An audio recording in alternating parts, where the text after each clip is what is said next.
That's the famous recipe that's driving everyone crazy. Here I'm using 2 bananas and I'm going to cut them in half.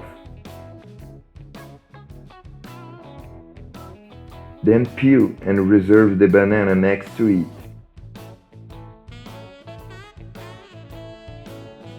In a frying pan, add 1 tablespoon of butter and wait for it to melt completely.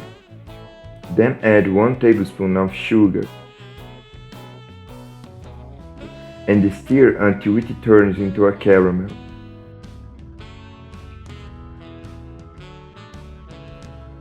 That's perfect. Now just add the bananas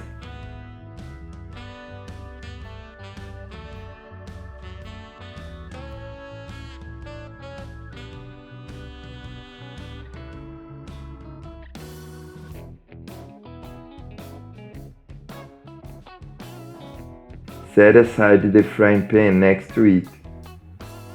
In a container add 1 egg, 50 grams of sugar, 1 teaspoon of vanilla essence,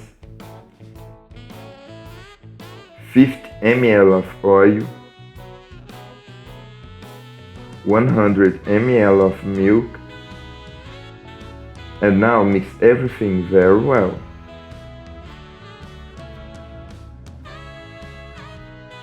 Add 120 grams of wet flour, 20 grams of chocolate powder,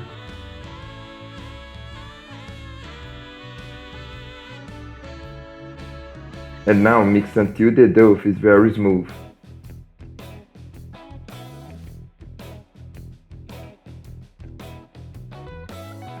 Finally, add 1 teaspoon of baking powder.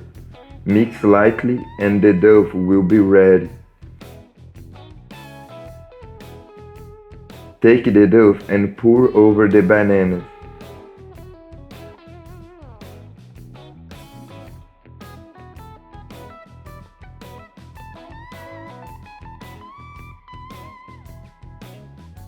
Spread the dough all over the skillet and leave over low heat for 15 minutes. After that time, just take a test with a toothpick to check that the dough is not raw. And if it's not, just turn on a plate and then turn into the frying pan again. On the opposite side, leave it for another 5 minutes. After that time, the banana cake is ready. Do it at your home that I'm sure everyone will love. I hope you enjoy it. This was another little recipe from the Poor in the Kitchen. That's strong hug. Until the next time, and thanks for watching.